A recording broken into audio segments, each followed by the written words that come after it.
Incoming!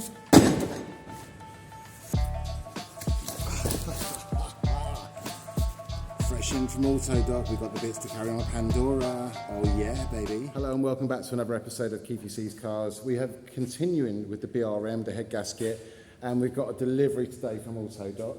I've got everything I need in here. I've got water pump, most important bit of all, the head gasket. Look at that. Oh, you can smell the freshness. BGA head bolts, British made. It's going to let us down, isn't it? No, it's not at all. They're very good. And I went for the Victor Reigns head gasket kit because it's got everything you need in there to put this engine back together. All the gaskets, all the little fiddly gaskets as well. And also, because the timing belt cover on the back was all broken and busted and in danger of going down and damaging the cam belt, I went to the breakers yard. I managed to get another one, but it isn't the same. So I've had to modify this one. But at least this one is not going to shed bits of plastic into the top of the timing belt. I was about to go to Spanish then, because here in Spain we say it's courier distribution in Spain, or distribution, courier. So far I've made sure that everything on this cylinder head rebuild is absolutely perfect, and on these last stages that's no exception to the rule. We're going to get this job done, and we're going to get this car running, and we're going to have a blast. So get yourself your favourite drink, get yourself a snack, let's get this done. Now it's time to get on with putting those valves back in so we can get the head put together and get it back on the block. Before we do anything, we've got to get the valve guide seals in place.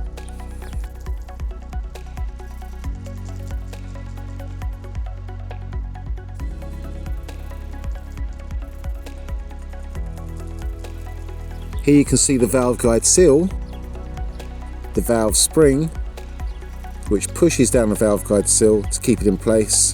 The valve goes through the centre. Then you have the retainer collar and two collets, which keep all that together inside.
Right, so what I'm going to do is I'm going to show you a fantastic little hack.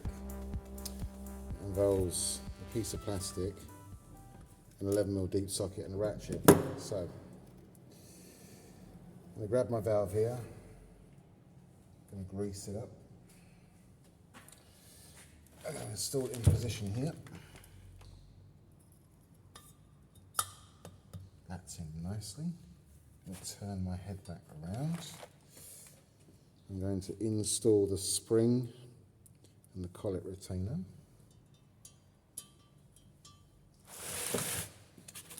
Now I'm going to show you some magic. So, what I'm going to do is I'm going to insert these collets the correct way up in there. There's one. There's two. So you see the collets inside there. We're going to rest these on top of the head just here. And then what we're going to do is we're going to take our socket and our piece of plastic. We're going to push over the top nice and gently.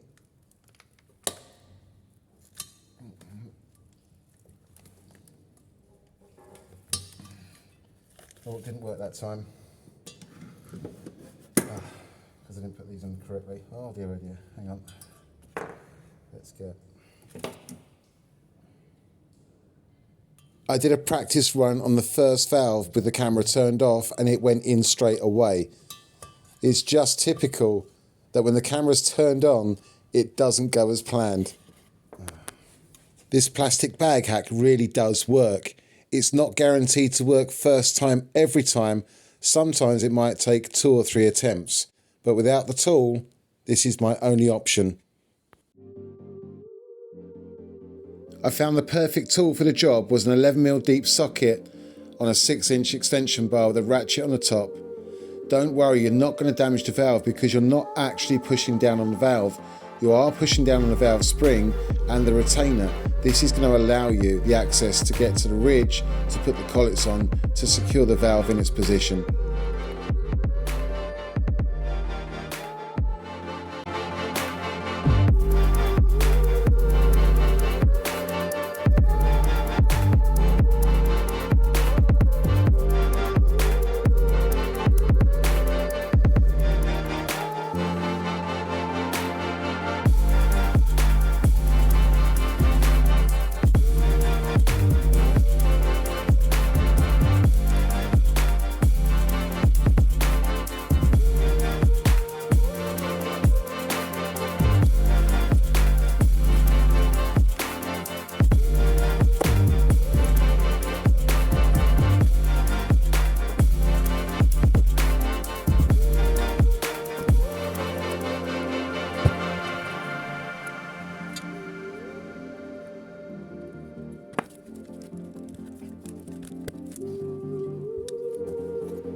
So now with all the valves back in their respective places, it's time to get the valve lifters installed.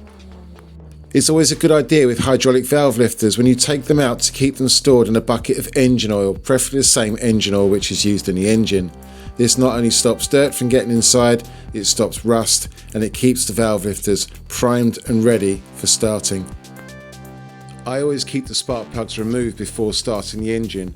This way I can crank the engine on the starter motor for a good 10 seconds to make sure that there is good oil flow around the top of the cylinder head, just in case the engine runs away when it starts. And don't worry, I know the can says LHF, but trust me, in there is 1040.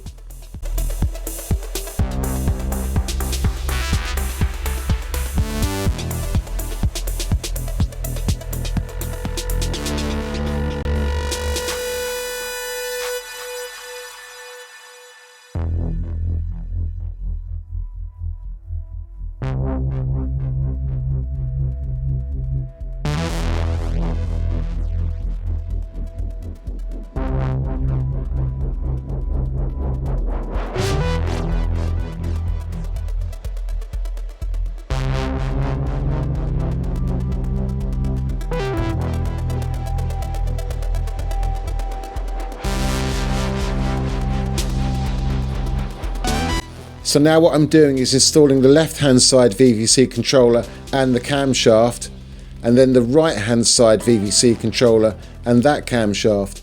I had to make sure that both of the camshafts are perfectly aligned on the synchro bar, which I'm just lifting up here shown in the video.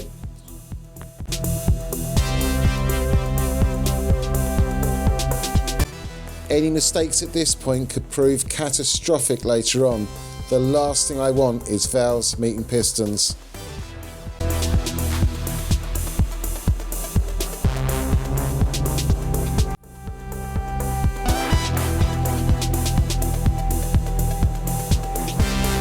Spending the time now double checking and triple checking could possibly save me 2 hours further down the road if I had to take all of this apart again. Once I'm happy the timing marks are all good, I can then bolt the VVC controllers into the side of the upper camshaft carrier.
Well, that just about wraps up this episode. If you like what I'm producing, please hit the like, subscribe and turn on notifications. Until the next time when we put the cylinder head back on and runner up, you take care of yourselves.